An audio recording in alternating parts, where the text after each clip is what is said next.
Patriarchs and Prophets, chapter 30. The Tabernacle and its services. The command was communicated to Moses while in the mount with God. Let them make me a sanctuary, that I may dwell among them. And full directions were given for the consecration of the tabernacle. By their apostasy, the Israelites forfeited the blessing of the divine presence, and for the time rendered impossible the erection of a sanctuary for God among them. But after they were again taken into favor with heaven, the great leader proceeded to execute the divine command. Chosen men were especially endowed by God with skill and wisdom for the construction of the sacred building. God himself gave to Moses the plan of that structure, with particular directions as to its size and form, the materials to be employed, and every article of furniture which it was to contain. The holy places made with hands were to be figures of the true, patterns of things in the heavens. A miniature representation of the heavenly temple where Christ, our great high priest, after offering his life as a sacrifice, was to minister in the sinner's behalf. God presented before Moses in the mount a view of the heavenly sanctuary, and commanded him to make all things according to the pattern shown him. All these directions were carefully recorded by Moses, who communicated them to the leaders of the people. For the building of the sanctuary, great and expensive preparations were necessary. A large amount of the most precious and costly material was required, yet the Lord accepted only free will offerings. Of every man that giveth it willingly with his heart, ye shall take my offering, was the divine command repeated by Moses to the congregation. Devotion to God and a spirit of sacrifice were the first requisites in preparing a dwelling place for the Most High. All the people responded with one accord. They came, every one whose heart stirred him up, and every one whom his spirit made willing, and they brought the Lord's offering to the work of the tabernacle, of the congregation, and for all his service, and for the holy garments. And they came, both men and women, as many as were willing-hearted, and brought bracelets, and earrings, and rings, and tablets, all jewels of gold. And every man that offered an offering of gold unto the Lord. And every man with whom was found blue and purple and scarlet, and fine linen, and goat's hair, and ram skins dyed red, and seal skins, brought them. Every one that did offer an offering of silver and brass brought the Lord's offering, and every man with whom was found acacia wood for any work of the service brought it. And all the women that were wise-hearted did spin with their hands, and brought that which they had spun, the blue and the purple, the scarlet, and the fine linen. And all the women whose heart stirred them up in wisdom spun the goat's hair. And the rulers brought the onyx stones, and the stones to be set for the ephod, and for the breastplate, and the spice, and the oil, for the light, and for the anointing oil, and for the sweet incense. While the building of the sanctuary was in progress, the people, old and young, men, women, and children, continued to bring their offerings, until those in charge of the work found that they had enough, and even more than could be used. And Moses caused to be proclaimed throughout the camp, "Let neither man nor woman make any more work for the offering of the sanctuary." So the people were restrained from bringing. The murmurings of the Israelites and the visitations of God's judgments because of their sins are recorded as a warning to after generations. And their devotion, their zeal and liberality are an example worthy of imitation. All who love the worship of God and prize the blessing of his sacred presence will manifest the same spirit of sacrifice in preparing a house where he may meet with them. They will desire to bring to the Lord an offering of the very best that they possess. A house built for God should not be left in debt, for he is thereby dishonored.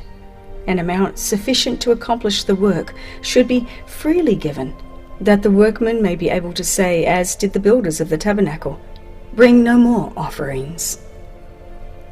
The tabernacle was so constructed that it could be taken apart and borne with the Israelites in all their journeyings. It was therefore small, being not more than 55 feet in length and 18 in breadth and height. Yet it was a magnificent structure. The wood employed for the building and its furniture was that of the acacia tree, which was less subject to decay than any other to be obtained at Sinai. The walls consisted of upright boards set in silver sockets and held firm by pillars and connecting bars, giving to the building the appearance of solid gold.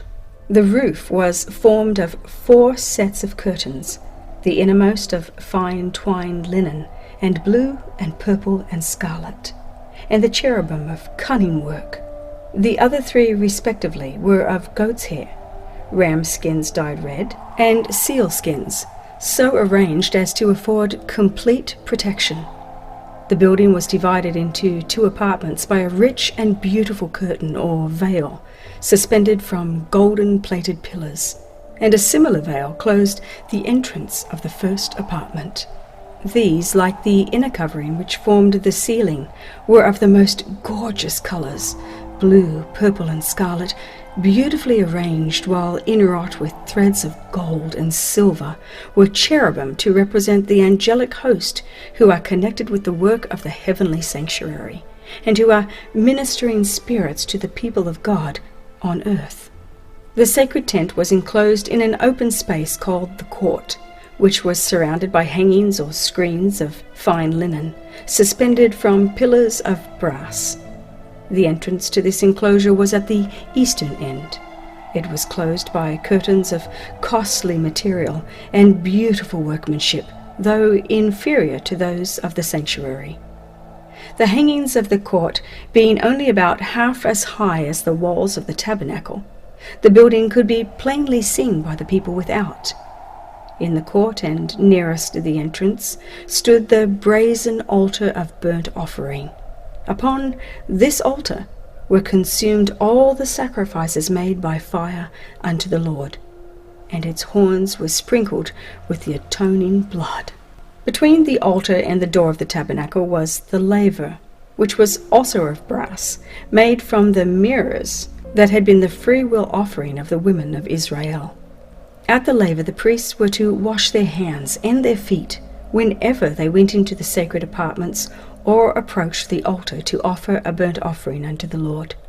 In the first apartment, or holy place, were the table of showbread, the candlestick or lampstand, and the altar of incense. The table of showbread stood on the north. With its ornamental crown, it was overlaid with pure gold. On this table the priests were each Sabbath to place 12 cakes arranged in 2 piles and sprinkled with frankincense. The loaves that were removed, being accounted holy, were to be eaten by the priests. On the south was the 7-branched candlestick, with its 7 lamps. Its branches were ornamented with exquisitely wrought flowers, resembling lilies, and the whole was made from one solid piece of gold. There being no windows in the tabernacle, the lamps were never all extinguished at one time, but shed their light by day and by night. Just before the veil separating the holy place from the most holy, and the immediate presence of God, stood the golden altar of incense. Upon this altar the priest was to burn incense every morning and evening. Its horns were touched with the blood of the sin offering, and it was sprinkled with blood upon the great day of atonement. The fire upon this altar was kindled by God Himself, and was sacredly cherished. Day and night the holy incense diffused its fragrance throughout the sacred apartments, and without, far around the tabernacle. Beyond the inner veil was the Holy of Holies, where centered the symbolic service of atonement and intercession, and which formed the connecting link between heaven and earth. In this apartment was the ark, a chest of acacia wood, overlaid within and without with gold, and having a crown of gold about the top. It was made as a depository for the tables of stone upon which God himself had inscribed the 10 Commandments. Hence it was called the Ark of God's Testament, or the Ark of the Covenant, since the 10 Commandments were the basis of the covenant made between God and Israel. The cover of the sacred chest was called the mercy seat. This was wrought of one solid piece of gold, and was surmounted by golden cherubim, one standing on each end. One wing of each angel was stretched forth on high, while the other was folded over the body, in token of reverence and humility. The position of the cherubim, with their faces turned toward each other and looking reverently downward toward the ark, represented the reverence with which the heavenly host regard the law of God and their interest in the plan of redemption. Above the mercy seat was the Shekinah, the manifestation of the divine presence, and from between the cherubim God made known his will. Divine messages were sometimes communicated to the high priest by a voice from the cloud. Sometimes a light fell upon the angel at the right to signify approval or acceptance, or a shadow or cloud rested upon the one on the left to reveal disapproval or rejection. The law of God enshrined within the ark was the great rule of righteousness and judgment. That law pronounced death upon the transgressor, but above the law was the mercy seat, upon which the presence of God was revealed, and from which, by virtue of the atonement, pardon was granted to the repentant sinner. Thus, in the work of Christ for our redemption, symbolized by the sanctuary service, mercy and truth are met together. Righteousness and peace have kissed each other. No language can describe the glory of the scene presented within the sanctuary. The gold-plated walls reflecting the light from the golden candlestick, the brilliant hues of the richly embroidered curtains with their shining angels, the table and the altar of incense glittering with gold. Beyond the second veil, the sacred ark with its mystic cherubim, and above it, the holy Shekinah, the visible manifestation of Jehovah's presence. All but a dim reflection of the glories of the temple of God in heaven, the great center of the work for man's redemption. A period of about half a year was occupied in the building of the tabernacle. When it was completed, Moses examined all the work of the builders, comparing it with the pattern shown him in the mount and the directions he had received from God. As the Lord had commanded, even so had they done it, and Moses blessed them. With eager interest the multitudes of Israel crowded around to look upon the sacred structure. While they were contemplating the scene with reverent satisfaction, the pillar of cloud floated over the sanctuary and, descending, enveloped it, and the glory of the Lord filled the tabernacle. There was a revealing of the divine majesty, and for a time even Moses could not enter. With deep emotion, the people beheld the token that the work of their hands was accepted. There were no loud demonstrations of rejoicing. A solemn awe rested upon all. but the gladness of their hearts welled up in tears of joy, and they murmured low, earnest words of gratitude that God had condescended to abide with them. By divine direction, the tribe of Levi was set apart for the service of the sanctuary. In the earliest times, every man was the priest of his own household. In the days of Abraham, the priesthood was regarded as the birthright of the eldest son. Now, instead of the firstborn of all Israel, the Lord accepted the tribe of Levi for the work of the sanctuary. By this signal honor, he manifested his approval of their fidelity, both in adhering to his service and in executing his judgments when Israel apostatized in the worship of the golden calf. The priesthood, however, was restricted to the family of Aaron. Aaron and his sons alone were permitted to minister before the Lord. The rest of the tribe were entrusted with the charge of the tabernacle and its furniture, and they were to attend upon the priests in their ministration, but they were not to sacrifice, to burn incense, or to see the holy things till they were covered. In accordance with their office, a special dress was appointed for the priests. Thou shalt make holy garments for Aaron thy brother, for glory and for beauty, was the divine direction to Moses. The robe of the common priest was of white linen and woven in one piece. It extended nearly to the feet and was confined about the waist by a white linen girdle embroidered in blue, purple, and red. The linen turban or mitre completed his outer costume. Moses at the burning bush was directed to put off his sandals, for the ground wherein he stood was holy. So the priests were not to enter the sanctuary with shoes upon their feet. Particles of dust cleaving to them would desecrate the holy place. They were to leave their shoes in the court before entering the sanctuary, and also to wash both their hands and their feet before ministering in the tabernacle or at the altar of burnt offering.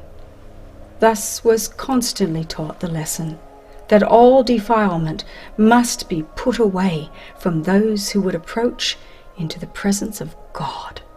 The garments of the high priest were of costly material and beautiful workmanship, befitting his exalted station. In addition to the linen dress of the common priest, he wore a robe of blue, also woven in one piece. Around the skirt it was ornamented with golden bells and pomegranates of blue, purple, and scarlet. Outside of this was the ephod, a shorter garment of gold, blue, purple, scarlet, and white. It was confined by a girdle of the same colors, beautifully wrought. The ephod was sleeveless, and on its gold-embroidered shoulder pieces were set 2 onyx stones, bearing the names of the 12 tribes of Israel. Over the ephod was the breastplate, the most sacred of the priestly vestments. This was of the same material as the ephod. It was in the form of a square, measuring a span, and was suspended from the shoulders by a cord of blue from golden rings. The border was formed of a variety of precious stones, the same that formed the 12 foundations of the city of God. Within the border were 12 stones, set in gold, arranged in rows of 4, and like those in the shoulder pieces, engraved with the names of the tribes.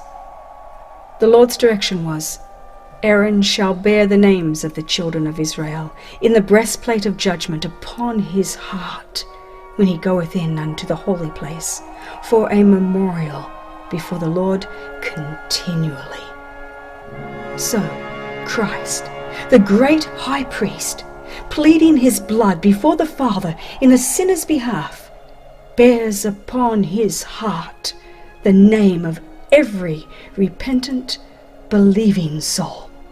Says the psalmist, I am poor and needy, yet the Lord thinketh upon me. At the right and left of the breastplate were 2 large stones of great brilliancy. These were known as the Urim and the Thummim. By them the will of God was made known through the high priest. When questions were brought for decision before the Lord, a halo of light encircling the precious stone at the right was a token of the divine consent or approval, while a cloud shadowing the stone at the left was an evidence of denial or disapprobation. The mitre of the high priest consisted of the white linen turban, having attached to it by a lace of blue a gold plate bearing the inscription, "Holiness to Jehovah." Everything connected was to be such as to impress the beholder with a sense of the holiness of God, the sacredness of his worship, and the purity required of those who came into his presence.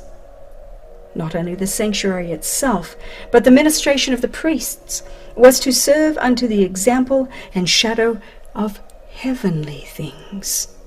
Thus it was of great importance, and the Lord through Moses gave the most definite and explicit instructions concerning every point of this typical service. The ministration of the sanctuary consisted of 2 divisions, a daily and a yearly service. The daily service was performed at the altar of burnt offering in the court of the tabernacle and in the holy place, while the yearly service was in the most holy. No mortal eye, but that of the high priest, was to look upon the inner apartment of the sanctuary. Only once a year could the priest enter there, and that after the most careful and solemn preparation. With trembling he went in before God, and the people in reverent silence awaited his return, their hearts uplifted in earnest prayer for the divine blessing. Before the mercy seat, the high priest made the atonement for Israel, and in the cloud of glory God met with him. His stay here beyond the accustomed time filled them with fear, lest because of their sins or his own he had been slain by the glory of the Lord. The daily service consisted of the morning and evening burnt offering, the offering of sweet incense on the golden altar, and the special offerings for individual sins. And there were also offerings for Sabbaths, new moons, and special feasts. Every morning and evening a lamb of a year old was burned upon the altar, with its appropriate meat offering, thus symbolizing the daily consecration of the nation to Jehovah in their constant dependence upon the atoning blood of Christ. God expressly directed that every offering presented for the service of the sanctuary should be without blemish. The priests were to examine all animals brought as a sacrifice, and were to reject every one in which a defect was discovered. Only an offering without blemish could be a symbol of his perfect purity, who was to offer himself as a lamb without blemish and without spot. The Apostle Paul points to these sacrifices as an illustration of what the followers of Christ are to become.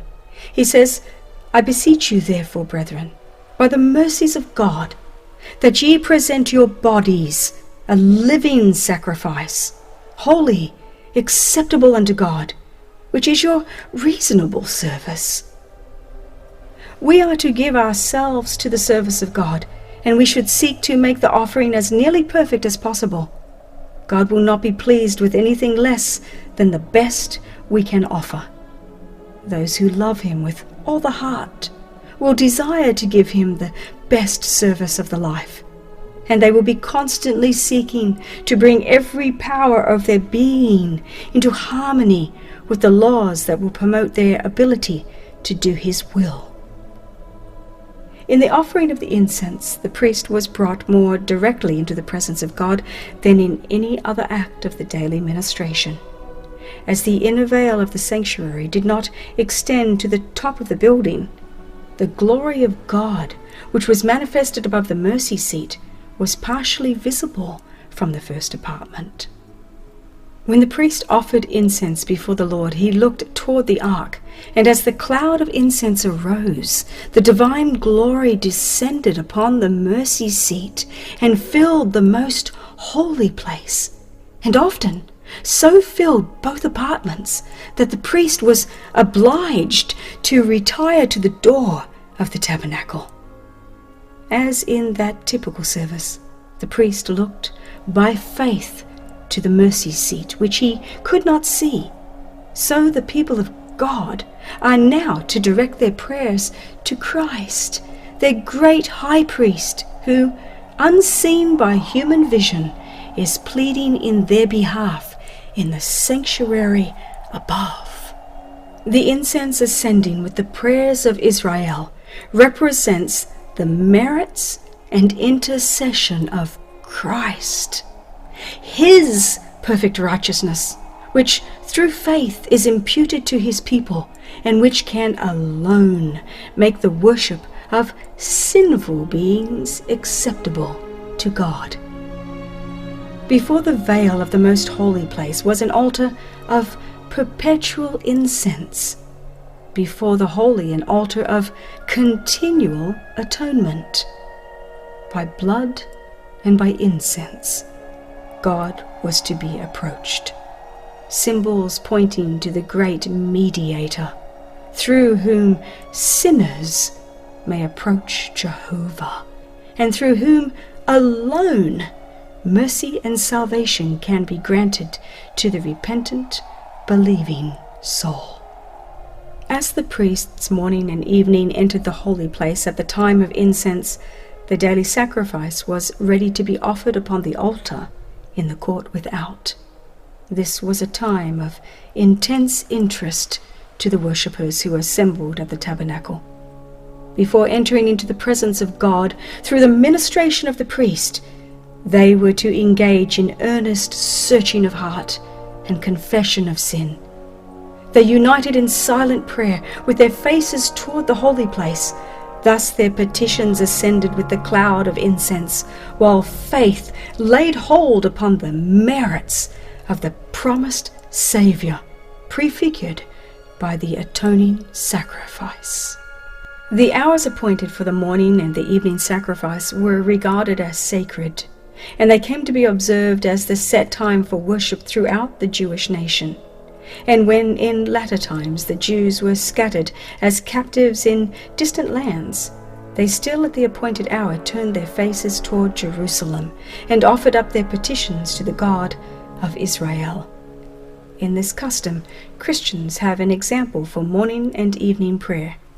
While God condemns a mere round of ceremonies without the spirit of worship, he looks with great pleasure upon those who love him, bowing morning and evening to seek pardon for sins committed and to present their requests for needed blessings.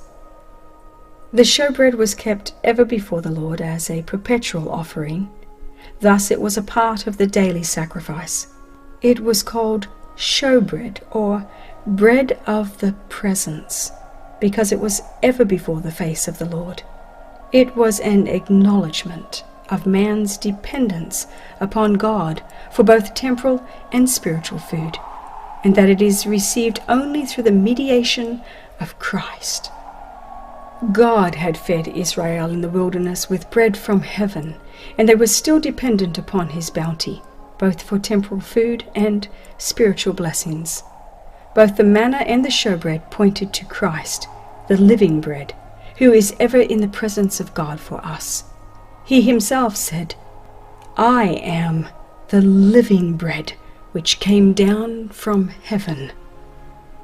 Frankincense was placed upon the loaves. When the bread was removed every Sabbath to be replaced by fresh loaves, the frankincense was burned upon the altar as a memorial before God. The most important part of the daily ministration was the service performed in behalf of individuals. The repentant sinner brought his offering to the door of the tabernacle, and placing his hand upon the victim's head, confessed his sins. Thus in figure, transferring them from himself to the innocent sacrifice. By his own hand the animal was then slain, and the blood was carried by the priest into the holy place and sprinkled before the veil, behind which was the ark containing the law that the sinner had transgressed. By this ceremony, the sin was, through the blood, transferred in figure to the sanctuary.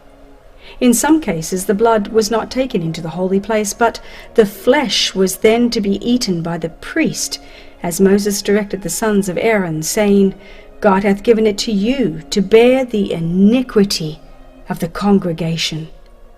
Both ceremonies alike symbolized the transfer of the sin from the penitent to the sanctuary. Such was the work that went on day by day throughout the year, the sins of Israel being thus transferred to the sanctuary. The holy places were defiled, and a special work became necessary for the removal of the sins. God commanded that an atonement be made for each of the sacred apartments, as for the altar, to cleanse it and hallow it from the uncleanness of the children of Israel. Once a year, on the great day of atonement, the priest entered the most holy place for the cleansing of the sanctuary. The work there performed completed the yearly round of ministration. On the Day of Atonement, 2 kids of the goats were brought to the door of the tabernacle, and lots were cast upon them, one lot for the Lord, and the other lot for the scapegoat. The goat upon which the first lot fell was to be slain as a sin offering for the people, and the priest was to bring his blood within the veil and sprinkle it upon the mercy seat. And he shall make an atonement for the holy place, because of the uncleanness of the children of Israel, and because of their transgressions in all their sins. And so shall he do for the tabernacle of the congregation that remaineth among them in the midst of their uncleanness. And Aaron shall lay both his hands upon the head of the live goat, and confess over him all the iniquities of the children of Israel, and all their transgressions in all their sins, putting them upon the head of the goat, and shall send him away by the hand of a fit man into the wilderness, and the goat shall bear upon him all their iniquities unto a land not inhabited. Not until the goat had been thus sent away did the people regard themselves as freed from the burden of their sins. Every man was to afflict his soul while the work of atonement was going forward. All business was laid aside, and the whole congregation of Israel spent the day in solemn humiliation before God, with prayer, fasting, and deep searching of heart. Important truths concerning the atonement were taught the people by this yearly service. In the sin offerings presented during the year, a substitute had been accepted in the sinner's stead, but the blood of the victim had not made full atonement for the sin. It had only provided a means by which the sin was transferred to the sanctuary. By the offering of blood, the sinner acknowledged the authority of the law, confessed the guilt of his transgression, and expressed his faith in him who was to take away the sin of the world. But he was not entirely released from the condemnation of the law. On the Day of Atonement, the high priest, having taken an offering for the congregation, went into the most holy place with the blood and sprinkled it upon the mercy seat above the tables of the law. Thus the claims of the law, which demanded the life of the sinner, were satisfied. Then, in his character of mediator, the priest took the sins upon himself, and leaving the sanctuary, he bore with him the burden of Israel's guilt. At the door of the tabernacle he laid his hands upon the head of the scapegoat, and confessed over him all the iniquities of the children of Israel, and all their transgressions, in all their sins, putting them upon the head of the goat. And as the goat bearing these sins was sent away, they were, with him, regarded as forever separated from the people. Such was the service performed under the example and shadow of heavenly things. As has been stated, the early sanctuary was built by Moses according to the pattern shown him in the mount. It was a figure for the time then present, in which were offered both gifts and sacrifices. Its two holy places were patterns of things in the heavens. Christ, our great high priest, is a minister of the sanctuary and of the true tabernacle, which the Lord pitched, and not man. As in vision, the Apostle John was granted a view of the temple of God in heaven. He beheld there 7 lamps of fire burning before the throne. He saw an angel having a golden censer, and there was given unto him much incense, that he should offer it with the prayers of all saints upon the golden altar, which was before the throne. Here the prophet was permitted to behold the first apartment of the sanctuary in heaven. And he saw there the 7 lamps of fire, and the golden altar, represented by the golden candlestick and the altar of incense in the sanctuary on earth. Again, the temple of God was opened, and he looked within the inner veil upon the Holy of Holies. Here he beheld the ark of his testament, represented by the sacred chest constructed by Moses to contain the law of God. Moses made the earthly sanctuary according to the fashion that he had seen. Paul declares that the tabernacle and all the vessels of the ministry, when completed, were the patterns of things in the heavens. And John says that he saw the sanctuary in heaven. That sanctuary in which Jesus ministers in our behalf is the great original, of which the sanctuary built by Moses was a copy. The heavenly temple, the abiding place of the King of Kings, where thousands minister unto him, and 10,000 times 10,000 stood before him.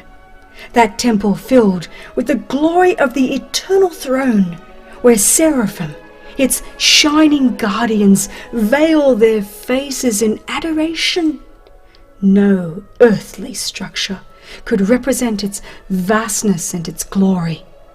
Yet important truths concerning the heavenly sanctuary and the great work there carried forward for man's redemption were to be taught by the earthly sanctuary and its services. After his ascension, our Saviour was to begin his work as our high priest. Says Paul, Christ is not entered into the holy places made with hands, which are the figures of the true, but into heaven itself, now to appear in the presence of God for us. As Christ's ministration was to consist of 2 great divisions, each occupying a period of time and having a distinctive place in the heavenly sanctuary, so the typical ministration consisted of 2 divisions, the daily and the yearly service, and to each a department of the tabernacle was devoted. As Christ at his ascension appeared in the presence of God to plead his blood in behalf of the penitent believers, so the priests in the daily ministration sprinkled the blood of the sacrifice in the holy place in the sinner's behalf. The blood of Christ, while it was to release the repentant sinner from the condemnation of the law, was not to cancel the sin. It would stand on record in the sanctuary until the final atonement. So, in the type, the blood of the sin offering removed the sin from the penitent, but it rested in the sanctuary until the day of atonement. In the great day of final award, The dead are to be judged out of those things which were written in the books, according to their works. Then, by virtue of the atoning blood of Christ, the sins of all the truly penitent will be blotted from the books of heaven. Thus the sanctuary will be freed or cleansed from the record of sin. In the type, this great work of atonement, or blotting out of sins, was represented by the services of the Day of Atonement, the cleansing of the earthly sanctuary, which was accomplished by the removal, by virtue of the blood of the sin offering, of the sins by which it had been polluted. As in the final atonement, the sins of the truly penitent are to be blotted from the records of heaven, no more to be remembered or come into mind. So, in the type, they were borne away into the wilderness, forever separated from the congregation. Since Satan is the originator of sin, the direct instigator of all the sins that caused the death of the Son of God, justice demands that Satan shall suffer the final punishment. Christ's work for the redemption of men and the purification of the universe from sin will be closed by the removal of sin from the heavenly sanctuary and the placing of these sins upon Satan, who will bear the final penalty. So in the typical service, the yearly round of ministration closed with the purification of the sanctuary and the confessing of the sins on the head of the scapegoat. Thus, in the ministration of the tabernacle and of the temple that afterward took its place, the people were taught each day the great truths relative to Christ's death and ministration, and once each year their minds were carried forward to the closing events of the great controversy between Christ and Satan, the final purification of the universe from sin and sinners.